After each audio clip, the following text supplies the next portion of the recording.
자, 우리 지난 주간에 이제 욥과 세 친구의 지리한 논쟁이 끝이 나는 부분까지 왔습니다. 25장을 이 마지막으로 더 이상 이제 세 친구도 등장하지 않고 욥의 이야기는 계속 나타납니다. 이 세 친구는 세 신학자예요. 이렇게 말하는 분은 없는데 제가 보니까는 이분들이 오늘날 치면은 성경 신학자들이 욥과 함께 같은 이 학회의 같은 회원들이야. 각국에서 아주 대표적인 그런 회원들이 있어요. 그런데 이제 새 신학자들은 사라진 이후에 욥의 말은 26장부터 31장까지 계속 욥의 말이 이어집니다. 왜 새 신학자들은 사라졌는가?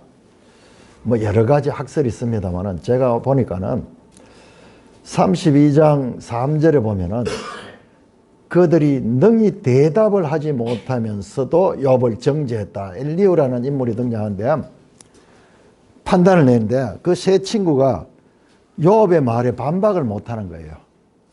그래서 그러면서도 욥을 잘못됐다고 자기들의 신학적인 봉의 원리의 틀을 가지고 정죄했던 그것을 나무라는 내용이 나와요. 그걸 보면은 새 신학자들이 말이 점점 줄어듭니다. 갑자기 이 두 번째 인물인 빌닷의 이야기가 25장 단지 6절에 지나지 않아요. 25장은 6절밖에 안 돼요. 말이 줄어들고 그 다음에 빌닷 이후에 소발이 나와야 되는데 소발은 아예 나타나지도 않습니다. 이 세 욥의 친구 신학자들의 한계가 있는데요. 우리 25장 한번 볼까요? 이들의 말이 정말 대단한 말들을 해요. 말을 우리가 보고 틀렸다고 감히 이야기할 수 없을 것 같은 하나님의 말씀을 합니다. 25장 2절 3절을 보면 하나님은 주권과 위엄을 가지셨고 높은 곳에서 화평을 베푸시나 그의 군대를 어찌 계수할 수 있으랴. 그가 비추는 광명을 받지 않는 자가 누구냐. 빌닷이라는 이 신학자가 하나님의 주권과 위엄을 말하는 거예요. 하나님의 군대, 하늘의 이 천사들 천군 만마를 얻은 것 같다. 이 천군 갈 때 이때는 하늘의 천사들의 제오바트가 만군의 여호와 갈 적에 그 하늘의 군대, 우리가 이 땅에서 계수할 수 없는 그런 많은 하늘의 군대가 있고 그 다음에 하나님의 빛을 받지 않는 자가 누구냐? 모든 사람이 다 빛을 받고 살아있다. 그만큼 하나님은 크시고 위대하신 분이다. 다른 친구들도 그렇게 이야기를 합니다. 하나님 위대하시다. 바른 말이죠. 바른 말이죠. 그러나 이들의 친구의 신학적 사상이 부족한 것을 봐야 돼요. 여러분들 뭐가 부족합니까? 여러분 최근에 보면 이슬람 지금 하마스와의 전쟁에서도 그런 이야기를 하는데 알라는 위대하다 그런 이야기를 계속해요. 알라후 아크바르, 알라후 아크바르가 알라는 위대하다 이 말이에요. 폭탄테를 하면서도 알라는 위대하다. 사람의 목을 참수하면서도 알라는 위대하다 그런 이야기를 합니다. 이걸 그냥 타크바를 한데 이 이슬람의 대표적 신앙 고백이에요. 사람을 죽이면서도 무자비한 테러를 행하면서도 알라는 위대하다. 그런데 하나님이 크고 위대하다는 이야기는 저 이슬람 저 잔인한 사람들조차도 하는 이야기예요. 하나님은 위대하지만은 이들이 지금 부족한 건 뭐냐면 하나님이 세미하시고 작으신 분이라는 것을 알지 못하는 거예요. 이 모든 일들은 하나님께서 욥이라는 한 인물에 대해 가지고 관심을 가지시고 사단에게 그에게 이와 같은 화를 입히는 것을 허락해 준 그 배경에서 일어난 사건들인데, 그들이 가지고 있는 신학 사상, 보응의 원리에서는 그게 안 보이는 거예요. 그냥 위대한 하나님만 보이는 거예요. 이거 이신론이에요. 이신론, 데이즘. 이신론이 뭐냐 그러면은 신을 부인하는 거 아니에요. 하나님이 존재하지만은 하나님이 이 세상을 완벽하게 만들어 놓고 지금은 간섭하지 않는다. 하나님이. 그래서 자연 법칙에 의해서 이 세상이 다 돌아가기 때문에 하나님은 창조는 하셨지만은 더 이상 간섭하지 않고 그렇게 이 세상은 인간이 마음대로 그렇게 전개되어 간다 하는 사상인데, 이건 철학사상이에요. 철학사상. 이신론. 이 제 친구들의 이해가 이와 같이 신관에 있어 가지고도 부족합니다. 하나님은 먼 데 있는 하나님뿐만 아니라 가까운 데 있는 하나님이고, 아까 우리 시편을 봤듯이 어디에 가도 함께 하시고 어떤 이 어둠 속에 있을지라도 다 아시는 하나님, 크고 위대하고 존귀한 하나님일 뿐만 아니라 작고 세밀하여서 우리의 신음소리까지 들으시는 하나님 뿐만 아니라 이 세 신학자들은 인간관에 있어서도 부족합니다. 자, 4절 6절 보시면 욥기 25장 4절 6절에서 빌닷은 이렇게 말합니다. 하나님 앞에 사람이 어떻게 의로울 수 있으랴. 맞는 이야기죠. 여자에게서 난 자가 어찌 깨끗하게 하랴. 그렇습니다. 보라, 그들의 눈에는 달이라도 빛을 발하지 못하고 별도 빛나지 못하고 하물며 구더기 같은 사람, 벌레 같은 인생이라. 맞습니다. 인간이 하나님 앞에 서면은 이와 같이 부족한 존재예요. 그럼에도 불구하고 하나님은 사람을 창조할 적에 하나님의 형상과 하나님의 모양대로 만들었시고 이 모든 피조물들을 다스린다는 게 왕이에요. 왕. 멜레크 하는데 이게 왕이라는 명사고 동사로 치면 다스린다예요. 통치하다, 다스리다. 모든 피조물의 왕으로 만들었어. 시편 8편 3절에서 6절은 그렇게 말합니다. 사람이 무엇이고 한데 주께서 그를 생각하시며 인자가 무엇이기에 주께서 그를 돌보십니까? 그를 하나님보다 조금 못하게 하시고 영화와 종기로 관을 씌우며 주의 손으로 만드신 모든 것을 다스리게 하셨다. 인간이 죄로 말미암아 이와 같이 하나님 앞에 부패한 것까지는 봤지만은 그러나 그 인간에 대한 하나님의 그 놀라운 계획, 하나님의 왕적 존재자로서의 사랑받는 존재라는 것을 모르는 거예요. 그러니까는 하나님이 무섭고 두렵고 모든 것을 결정해놓고 결정론적인 그런 사상에 빠져 있습니다. 욥과 세 친구들은 원래 같은 사상을 가졌었어요. 그런데 욥이 지금 변화되어 버렸어. 직접 경험을 통해서 하나의 정형론적, 하나님은 원인과 결과, 인과응보에 의해서 모든 것을 이루어 가시는 분이다. 생각이 아주 단순하죠. 여러분, 이런 프레임이 뭐냐가 이단들이나 교조주의자들이 가지는 프레임이에요. 단순합니다. 복잡지 않아요. 딱 제 이슬람 보세요. 이슬람은 완전히 그 생각 자체가 단순해요. 이단들도 보면요, 자기들 주장이 분명해요. 분명해요. 그건 모르는 게 없어. 모든 걸 다 자기들만 안다 그래요. 그런데 성경은요, 성경은 또는 욥이 깨달은 하나님은 부정형이야. 인포멀. 형태가 그렇게 규격화되어 있지 않아. 그 안에는 보응의 원리도 포함되지만은 그러나 특수하고 예외적이고 그리고 인간으로서 불가해한, 이해가 되지 않는 그런 부정형적인 그런 하나님의 섭리가 있다는 것을 욥은 깨닫게 되는 겁니다.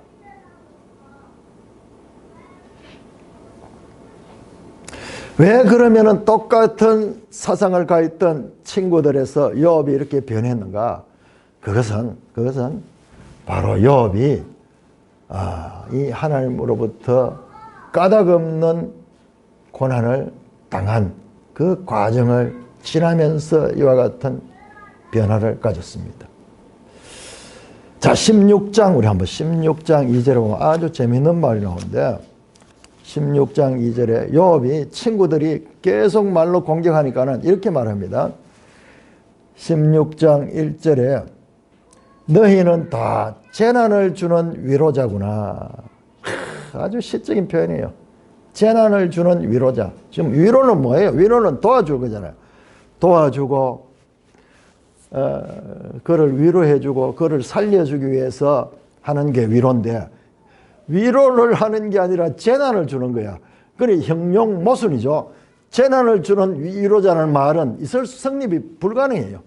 마치 뜨거운 얼음 같은 이야기고 차가운 불 같은 이야기야. 형용 모순입니다. 그러니까 앞뒤가 맞지 않는 거죠. 분명히 그들은 위로한다고 왔는데 더 상처만 주고 있는 거야. 그들이 가지고 있는 신학 사상 자체가 불완전하기 때문에 그와 같은 모순적인 행동을 하고 있는 것입니다. 자, 오늘 본문 23장을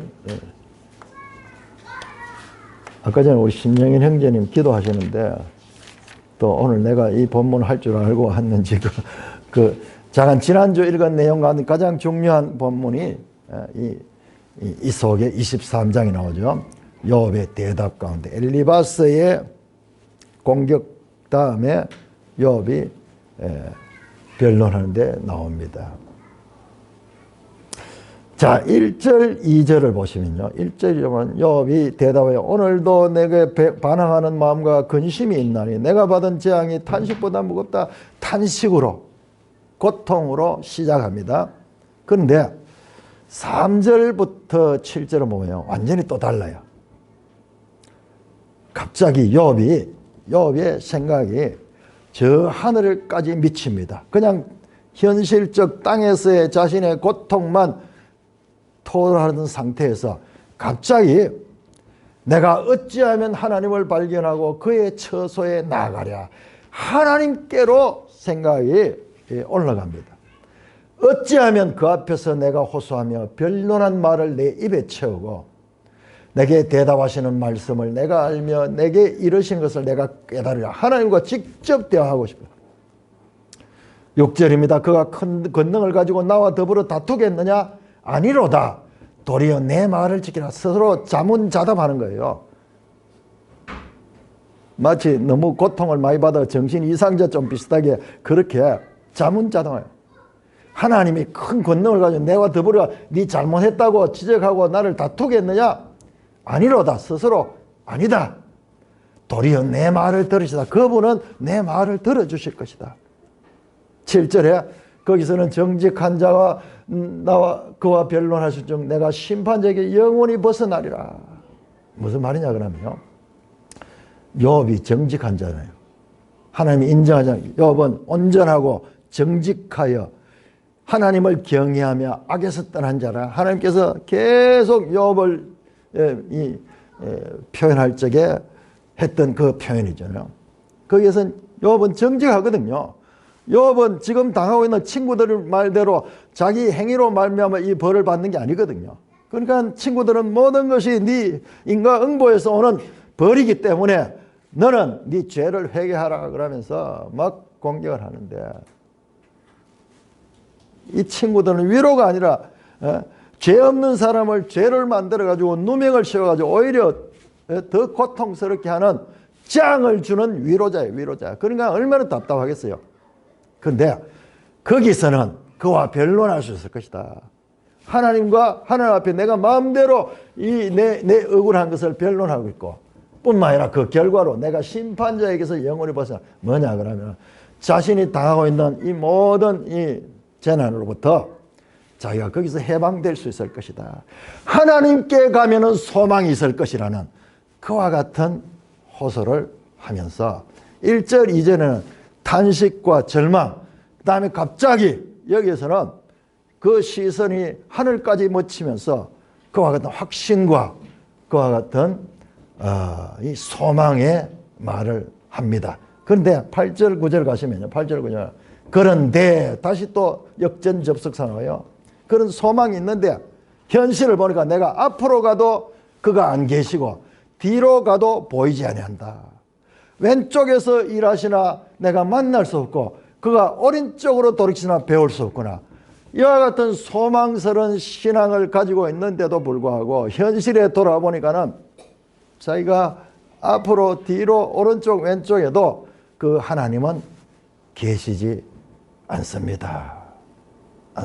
여러분 매일 성경 선생님의 해설을 보면요 기가 막혀요. 이번 매일 성경 이 욥기 해설은 정말 잘 되어 있어요. 우리가 읽어서는 이 못 깨닫습니다. 다 못 깨닫. 선생님의 도움을 받아보면 이 시기 때문에 더 그래요. 자, 욥은 지금 하나님을 보지 못한 하나님은 지금 함께 하시고 계세요. 그냥 희망 고문이 아니에요. 38장에 가면은 여러분 성경에서 하나님 직접 임재하셔가지고 그렇게 길게 말하는 것은 욥기밖에 없어요. 38장에서 41장까지 하나님 직접 임재하셔서 하나님 직접 말씀하셔요. 욥은 보지 못해서 탄식하지만 하나님은 그 소리를 듣고 이미 함께 하고 있습니다. 마치 우리 신약에 시작된 종말론 같아요. 이미 하나님은 함께 하시고 있지만 아직 욥은 알지 못하는 상태인 거예요. 그러니까는 욥의 이와 같은 이 감정이 기복이 심한 거예요. 절망과 소망과 확신과 실망과 이런 것들이 23장 하나에서도 계속 번갈아 가면서 한편으로 높이 올라갔다가 내려가는 그런 교차가 되는, 그러니까 우리 읽으면서 어려운 거예요. 왜냐 그러면 한 입으로 이랬다가 저랬다가 이랬다 저랬다 하는 게 도대체 무슨 말을 하려고 하는지 우리가 이해가 잘 안 되기 때문에 어렵다고 느낀데, 우리가 이 욥의 상태로 가서 이게 실학하는 것을 우리가 놓치지 말아야 돼요. 마치 고무줄을 쭉 당겼다가 그러면은 쭉 늘어나죠. 근데 놔버리면은 둘이가 탁 원상태로 돌아가듯이요. 큰 풍랑 있는 바다에 배가 항해를 하는데 시편 107편에 그 나오잖아요. 근데 파도가 치니까요 배가 저 높이까지 올라갔다가 갑자기 저 아래로 떨어지는데, 욥의 믿음의 높이와 탄식의 깊이, 욥의 소망의 높이와 절망의 깊이 사이를 오르락 내리락 하는 욥의 모습을 우리는 여기서 읽을 수 있습니다. 그가 당하는 고통은 확신하고 깨달아진다고 해서 지금 바로 해결되는 성질이 아니기 때문에 요동치는 감정의 기복을 우리는 읽을 수가 있습니다. 그러면서 23장 10절에 요동치는 감정의 기복 가운데서도 혼돈과 어둠으로 가는 그 긴 터널을 통과하면서 그 터널의 끝에 광명이 기다리고 있는 소망을 말합니다. 10절 우리 같이 읽읍시다. 욥기 23장 10절 시작. 그러나 내가 가는 길을 그가 아시나니 그가 나를 단련하신 후에는 내가 순금같이 되어 나오리다. 우리 지난번 개혁성에 내가 정금같이 되어 나오리라.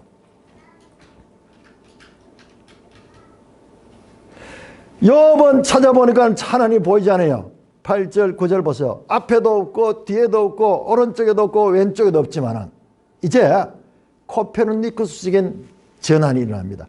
내가 찾아는 없지만 그러나 하나님은 나를 다 보시고 계신다.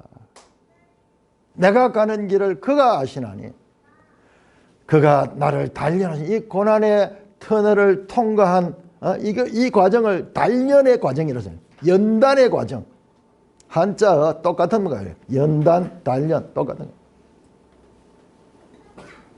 거예요. 이 과정을 거친 후에 내가 순금같이 되어 나올 거다. 내 속의 모든 불순물들, 이 모든 것들이 다 제거되고 정금 같은 그 어떤 존재로, 소망 있는 존재로, 하늘의 백성으로서 합당한 인격으로 바뀌어 나올 것이라는 그와 같은 이 놀라운 말을 하고 있습니다. 확신적으로 그렇게 말하는 거예요. 바로 앞에서 절망했던, 실망했던, 탄식했던 자의 입에서 소망. 여러분, 이게 우리가 고난의 길을 들어가면요, 이게 사실이에요, 사실. 여러분, 고난 중에서 아무리 소망이 있고 하나님 말씀이 있더라도 막 현실적인 그 아픔과 현실적인 그 두려움과 현실적인 그 위기 의식은 여전히 있습니다. 여전히 있습니다. 그 가운데 잠시 이와 같은 평안을 가지기도 하고 소망을 가지기도 하는 거지. 이런 것들이 많이 경험된 사람들은 요동이 적겠지만은 그러나 일반적으로는 다 크게 요동합니다. 자, 그런데 이 세 친구들은 계속 일관된 봉의 원리의 그 신학 사상에 사로잡혀 있어요. 변화가 없어. 처음부터 끝까지 계속 자기들 논리가 빤합니다. 그런데 우리는 지난주에도 보았듯이 욥이 이 환난 가운데 이 고난의 터널을 통과하는 가운데 요동치고 있지만은 변화와 발전이 있다는 것을 봤어요. 아까 우리 신영현 형제님 기도하시는데 내가 깜짝 놀랐어. 자, 여러분들 우리 한번 생각해 보자고요. 어떤 교회는 성경을요, 계시록이나 다니엘서 같은 이런 것을 막 너무 중요하게 생각하고 그것 막 가리키는 거예요. 그것만 입맛 띄면 그거예요. 지금도 보시면은 막 어떤 데는 종말론 뭐 이런 데 계시록 이것만, 어떤 데는 또 그런 건 전혀 아니에요. 전혀 아니에요. 여러분 보세요. 성경 66권을 주신 하나님. 그러니까는 성경 66권 가운데 특정 성경만 강조하는 것은 그것은 하나님 말씀을 따르면서도 하나님 말씀을 어기는 거예요. 하나님 말씀은 66권을 줬는데 그것만 중요하게 하고 나머지는 무시해 버리니까는 말씀을 따르면서도 말씀을 바로 섭취하지 못하고 있는 거예요. 계시록과 다니엘도 그렇게 중요하지만 욥기도 그렇게 중요한 거예요. 욥의 이 친구들과 이 내용들이요, 신학 논쟁이 이게 보통 이야기 아니에요. 9장 33절에서 욥은 하나님과 자신 사이의 판결자, 꼭 중보자가 필요하다는 중보자의 필요성을 고백했고, 16장 19절에서 21절에는 하늘에 나의 중보자가 계시고 그가 나와 하나님 사이를 중재해 주기를 바라는 중보자에 대한 그와 같은 소망을 더욱더 굳혀갑니다. 뿐만 아니라 지난주 봤던 19장에서는 나의 대속자가 살아계신다. 그 가운데서 그리고 내가 이 육체 밖에서 그를 볼 건데 그를 볼 때 내가 낯선 사람 볼 듯 하지 않을 것이다. 친밀하게 볼 것이다. 이 말이야. 우리 신약의 성도들 압니다. 이 대속자가 예수 그리스도라는 것을.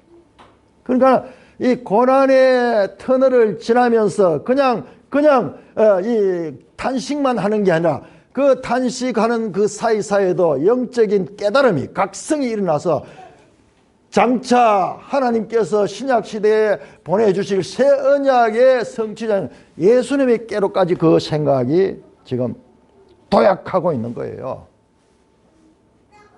그리스도에까지 그의 생각이 미치고 있습니다. 뿐만 아니라 부활에 대한 소망도 그가 고백하고 있습니다. 오늘 본문 23장 10절에 그가 나를 단련하신 후에는 내가 순금같이 되어 나오리라. 이 말씀은 신약의 사도 바울의 가르침과도 똑같습니다. 자, 우리 로마서 5장 우리 한번 찾아볼까요? 로마서 5장 영상 이 로마서 영상 한번 비춰주시기 바랍니다. 예.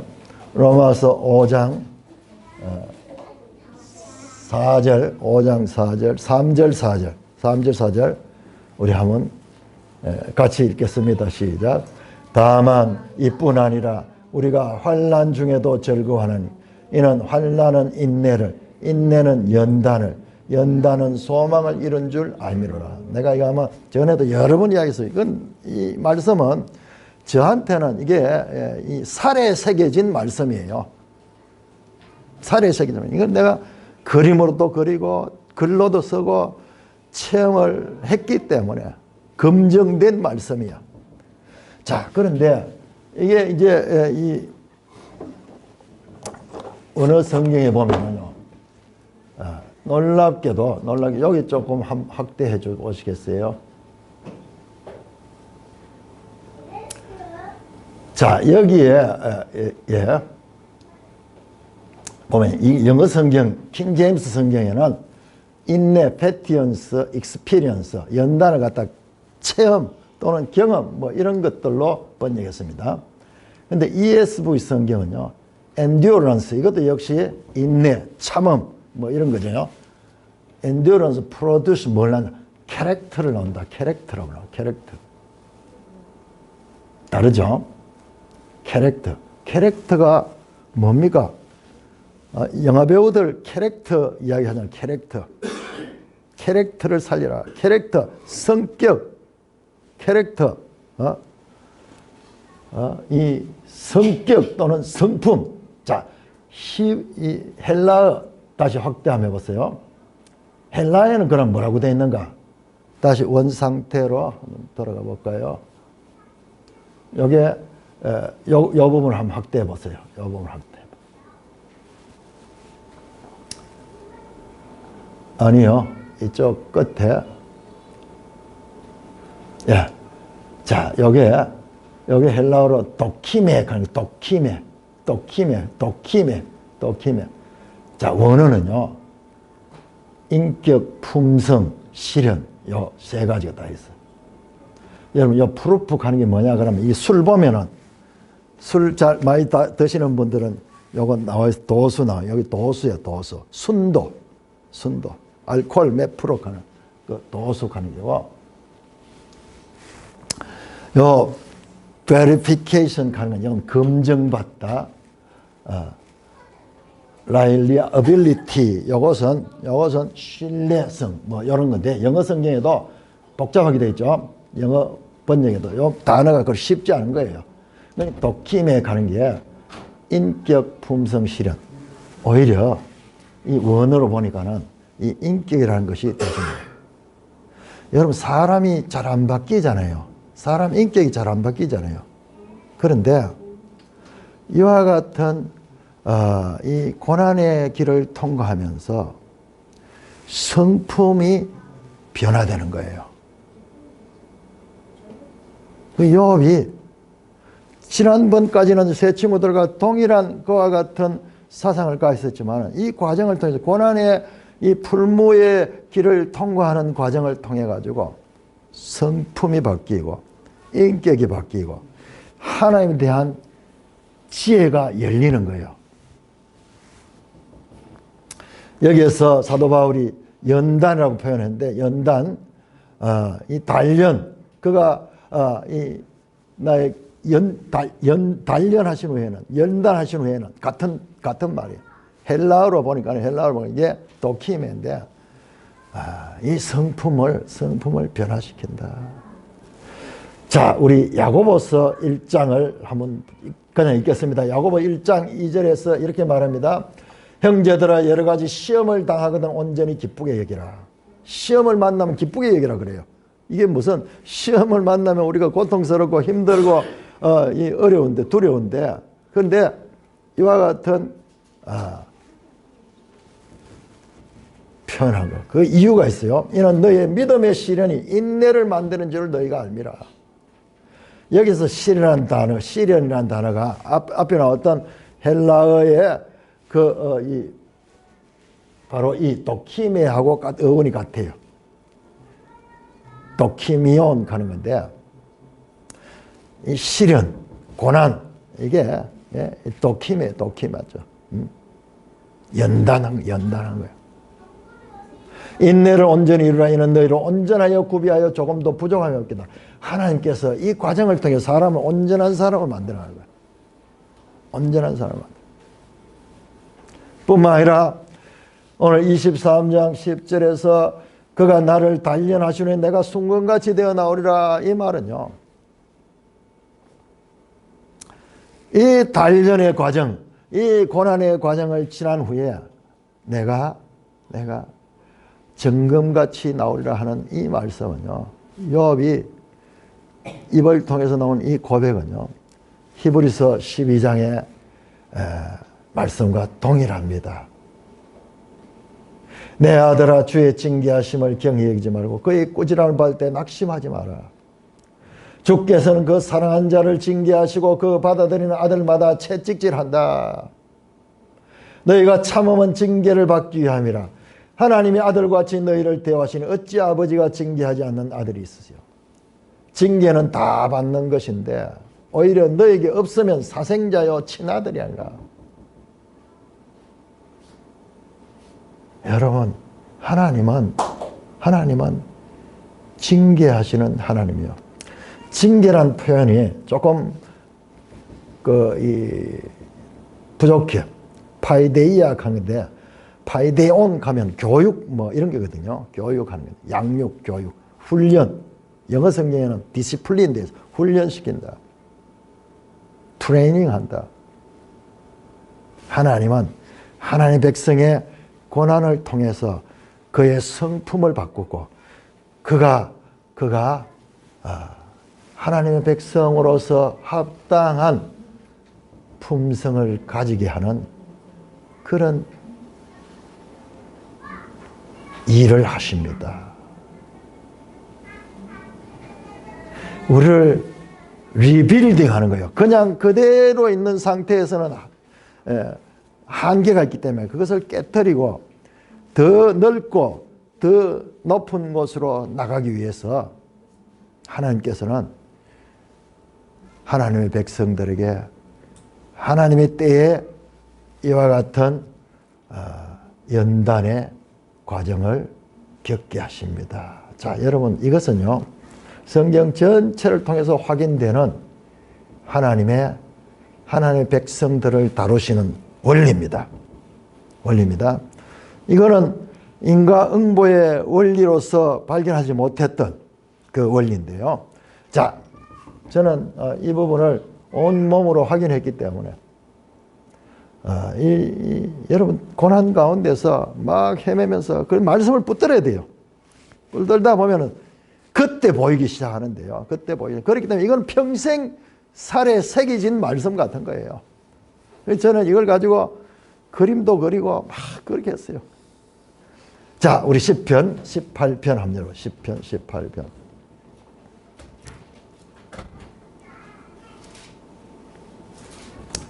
시편 18편. 여러분, 얼마나 힘든 상황인지 몰라요. 여러분들 삶을 살아가다 힘들 때는 시편을 읽어야 돼요. 시편을. 누군가 그런 이야기를 했는데 그게 무의식 속에 있던 게 이 고난의 때에 살아나와서 저도 시편을 읽었는데 얼마나 시편의 시인이 그전에 시편에 뭐 그런 이야기가 있는 모양이 싶을 때 여러분 4절 한번 4절 5절 사망의 줄이 나를 얽고 불의의 장수가 나를 두렵게 하였으며 소울의 줄이 나를 두르고 사망의 올무가 내게 이르렀다. 표현이 하면 기가 막히잖아요. 사망의 줄, 소울의 줄, 사망의 올무, 불의의 장수 가는 거 홍수야, 홍수. 물이 막 넘치는 거예요. 여러분, 물이 넘치면 어떻게 하면 떠내려 가잖아요. 사망, 소울, 이런 표현들 성경에 많이 나와요. 사망은 우리는 끝으로 생각하는데 그렇지 않아요. 성경에는 사망조차도 해석이 가능해요.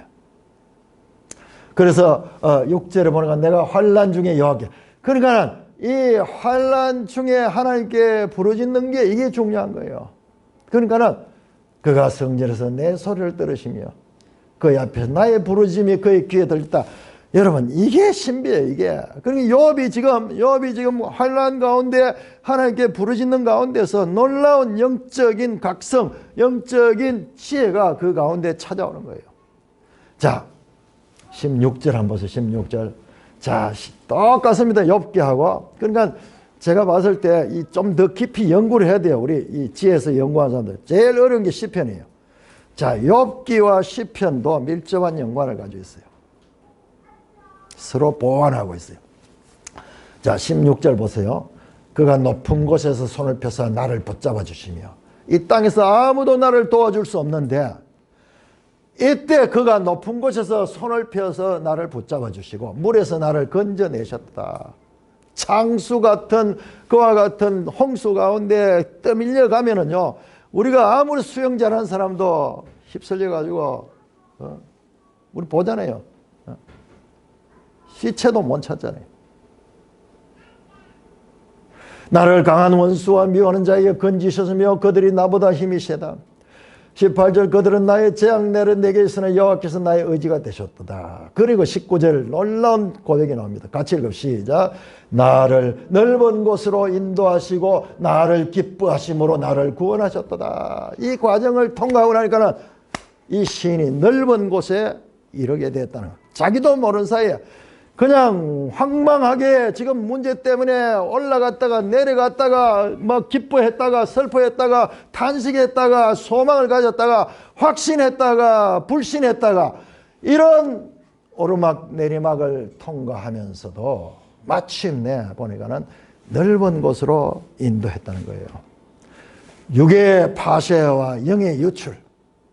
자, 이 말씀은요 31장 시편 31편.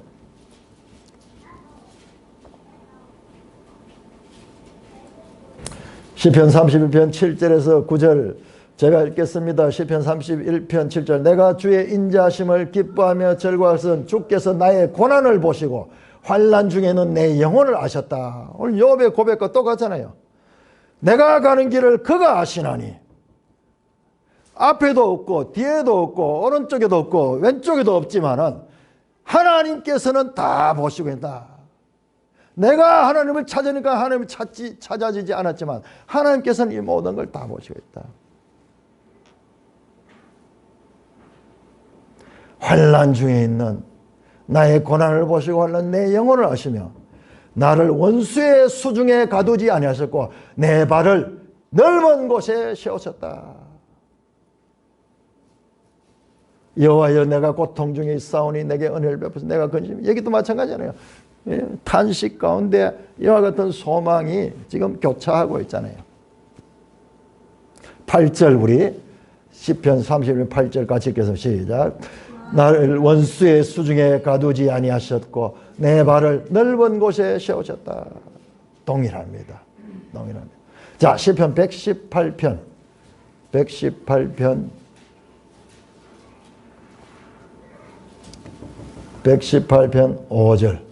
5절 우리 같이 한번 읽겠습니다. 시편 118편 5 시작. 내가 고통 중에 여호와께 부르짖었더니 여호와께서 응답하시고 나를 넓은 곳에 세우셨도다. 자, 이게 욥이 경험했던 것이고 그리고 성도들 다윗을 비롯하여 믿음의 성도들이 공통적으로 고백하는 그와 같은 고백입니다. 마치 유령처럼 가장에서 찾아온 그 위기와 그 고난의 길은 결과적으로 나를 넓은 곳에 과거의 내 철학이나 내 사상이나 인본주의에 빠져 있지 않고 나를 그 틀을 벗어나서 인과응보의 그 틀 속에 갇혀있던 친구들과는 달리 욥은 이 고난을 통해서 넓은 곳으로 하나님과 가까운 것으로 그의 영적인 시야가 열리고 하늘의 뜻이 자신의 뜻과 일치되는 하나님의 구원의 경륜을 발견하고 하나님의 가르침이 그의 입을 통하여 동일하게 표현되고 있는 모습을 보게 됩니다.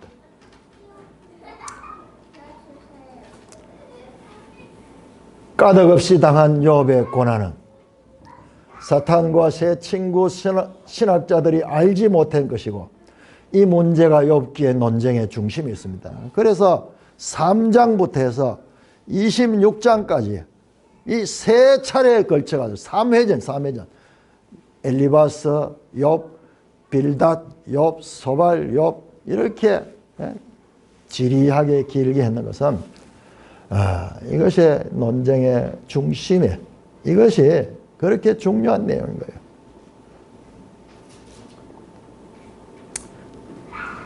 하나님께서 나와서 모든 것을 정리하기 전에는 누가 말이 맞는지 알지 못해. 수적으로 보면 새 친구들이 많고 그 다음에 세상적으로 그걸 지지하는 사람이 많아. 그러나 욥은 그들이 알지 못하는 새로운 차원으로 넓어졌어. 그렇지만 아무도 그걸 인정해 주지 않아. 답답하죠. 자, 욥의 이 주장 과연 누가 옳은가? 우리는 답을 알고 있어. 저 42장에 가서 하나님이 결정하시기 때문에 답을 알 수 있지만은, 그러나 이 당시에는 답답하기 짝이 없었어.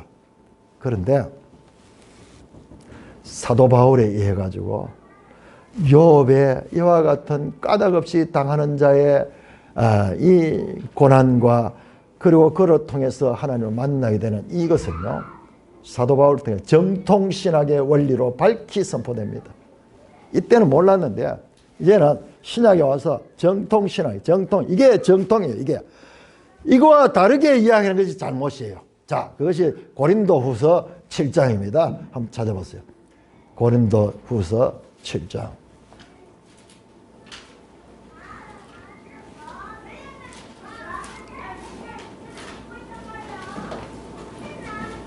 그럼 욥은 구약의 성도지만요, 메시아 그리스도에 대한 지식에까지 올라갔다가 하나님의 하나님 백성들을 다루시는 경륜까지도 경험하게 되고, 뿐만 아니라 욥의 이와 같은 당시로 봐서는 이 알려지지 않은 이 사상이 사도가서 확정시켜줘. 이것이 바로 이게 정말 기독교 신앙의 이 사상이다. 자, 7장 고린도후서. 여러분들 고린도후서는요 정말 중요한 책이에요. 보면은 근심이라는 단어가 여러 번 나와요. 근심 하는 게. 그런데 그 근심이라는 단어가 원어로 리페어 하는데 비탄하다, 슬퍼하다, 괴로워하다, 마음이 상하다, 고난당하다 이런 뜻이에요. 그러니까 근심 그러니까는 우리는 좀 너무 생각으로만 가지는 이런 것으로 약화되기 쉬운데, 이 모든 것이 고난이에요. 자, 고린도 후서 7장 9절에 놀라운 말이 나옵니다. 내가 지금 기뻐하면 너희로 근심하게 한 까닭이 아니요 도리어 너희가 근심함으로 회개함에 이른 거야. 야, 이런 고난이 그 사람들을 회개하게 만들고 변화시키는 거야. 너희가 하나님의 뜻대로 근심하게 됐다. 하나님의 뜻대로 근심하게 된 것은 우리에게 아무 해도 받지 않게 하렵니다. 자, 근심 가운데 하나님의 뜻대로 하는 근심은 우리를 구원하게 하는 그 근심이에요. 자, 10절 우리 같이 읽겠습니다. 10절 시작. 하나님의 뜻대로 하는 근심은 후회할 것이 없는 구원에 이르게 하는 회개를 이루는 것이요 세상 근심은 사망을 이루는 것이다. 지혜도 하나님의 지혜 있고 사람의 지혜가 있듯이 하나님의 뜻대로 하는 근심이 있고 세상 근심인데 이 두 개의 결과는 정반대예요.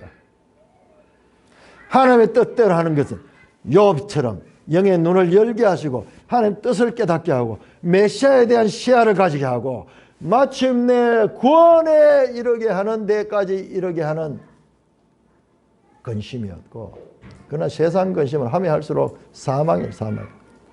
자, 11절 보세요. 보라, 하나님의 뜻대로 하게 된 이 근심, 그 근심이 어떻게 사람을 변화시킨가. 너희를 얼마나 간절하게 하며 얼마나 변정하게 하며. 욥이 지금 막 이 변정하게 되죠. 친구들과 깊이 생각하게 되잖아요. 그러니까 신학자가 되는 거예요. 이 고난을 통과하고 나면은 현실로 와가지고 논쟁을 하면서 자기가 확신을 가지고 이렇게 하는 가운데서 자기도 모르게 간절한 마음과 변정함과 분하게 하며, 때때로는요 우리한테 영적인 각성을 일으킵니다. 두렵게 하며 사모하게 하며 열심 있게 하며. 모순이죠. 분하고 두려운 거는 나쁜 건데, 그런데 사모하고 열심은 이건 긍정적이야. 그러니까 뒤죽박죽인 뒤죽박죽, 이 근심, 고난 뿐만 아니라 얼마나 벌하게 하였는가. 너희가 그 일에 대해 일체 너희 자신을 깨끗함을 나타냈다. 이 결을 통해서 결과적으로 그들이 순금같이 깨끗하게 됐어. 깨끗하게 됐어. 무엇이 하나님의 뜻대로 하게 하던 이 근심이 사람을 변화시키고 확실한 구원에 이르게 하는, 이게 하나님의 놀라운 지혜, 하나님의 지혜입니다. 사랑하는 형제 자매 여러분, 우리 인생을 살면서 우리도 욥처럼 가진 것을 다 잃어버리게 될까 문득 두려움이 우리를 엄습할 때가 있습니다. 뉴스를 보면서 저게 저 불행한 일에 나도 혹시 그럴지 않을까. 우리의 건강이나 재산이나 명예나 가족이나 재능이나 인간관계 등등 이 모든 것들이 우리의 울타리로 있는데 그런 것들이 무너질까 우리는 두려워하며 많으면 많을수록 그런 것들 때문에 우리가 더 불안해하고 그런 일이 일어나는 생각조차 하는 것을 끔찍하게 여깁니다. 그래서 세상에서 복 있는 사람은요, 이런 가진 것을 끝까지 잘 유지하고 오래오래 유지하고 자손 대대로까지 유지하는 거예요. 자, 이것이 지극히 당연한 규범적 생각이에요. 규범적 지혜. 그러나 이 세상 살이는 모든 것이 자기 의지와 자기 뜻대로 되는 게 아니에요. 때때로는 자기 의지와 무관하게. 눈길에 자동차가 미끌리 보면은 제가 한 바퀴 돌은 적이 있는데 쭉 가다 브레이크를 잡았는데 전혀 잡히잖아요. 이때 그저 그렇게 말 잘 듣던 브레이크를 잡으면 쓰고 핸들을 돌리면 좌로 가고 했는데 이게 통하지 않는 눈길에 미끄러지는 통제하지 않는 자동차처럼 우리 스스로 힘으로 해결할 수 없는 크고 작은 불행하다고 생각되는 일들이 일어나기도 합니다. 그때 우리의 반응은요. 왜 이런 일이 나에게 있는가? Why me? 왜 접니까? 왜 내한테 이런 일이 납니까? 우리의 시선이요. 하나님께로 향해요. 하나님께로요. 이때가 하나님 없이 예배 드린다고 해도 형식적으로 욥도 예배 드리고 참 경건하게 살았잖아요. 그렇지만은 그때하고 지금의 욥이 완전히 달라집니다. 우리도 마찬가지로 왜 이런 일이? Why me? 왜 내한테 이런 일이 납니까? 그때 우리는 비로소요 반성적 사고를 합니다. 반성적 사고. 깊이 생각하자. 왜 내한테 이런 일이? 답이 금방 나오지 않기 때문에 이중 삼중으로 깊이 숙고해야 되는 그런 차원으로 우리의 생각이 미치게 되고 마침내 우리의 평소의 생각의 한계를 뛰어넘어 이 너머에 계시는 하나님께로까지 우리의 생각이 미치게 됩니다. 이때가 택한 백성들에게는 하나님의 깊은 세계로 도약하는 발판이 되지만 그렇지 않는 자들은 하나님부터 멀어집니다. 까닭을 가지고 내한테 무슨 복을 주기 때문에 내한테 이런 도움을 주기 때문에 조건적으로 믿었던 자들은요 그 조건의 근거가 없어지니까 떠나가요. 욥기를 통해 보여주시는 하나님의 지혜와 인생들을 다루시는 법을 알고 여러분, 엄청난 지혜를 우리가 지금 배우고 있는 거예요. 하나님의 백성으로서의 연단을 받아서 성숙한 하나님의 자녀들로 준비되는 모든 산돌교회 되시기를 주님의 이름으로 축원합니다. 하나님 아버지, 은혜를 감사합니다. 우리 인생으로서 도저히 알 수 없고 헤아릴 수 없는 하늘에 속한 하나님의 구원의 경륜, 하나님이 하나님 백성들에게 행하시는 하나님의 백성을 하나님 백성답게 만들기 위해서 인생의 생각과 인생의 계획과 전혀 다르게 하나님의 지혜와 하나님의 방법으로 행하시는 하나님의 경륜을 욥기를 통하여 계시하여 주시니 그 은혜를 감사합니다. 하나님, 우리를 좁지 않고 넓은 곳으로, 우리를 그냥 세속적인 데 머물러 있지 않게 하시고 거룩한 하나님의 백성으로 삼기 위하여 티끌 같은 존재, 수에 칠 가치조차 없는 이 존재들 한 사람 한 사람까지 마치 세상에 우리만 존재하는 것이 주목하시고 하나님의 뜻을 펼치시며 성실하고 근면하게 그 뜻을 행하시는 하나님을 찬송합니다. 우리 주 예수 그리스도 이름으로 감사하며 기도드리옵나이다. 아멘.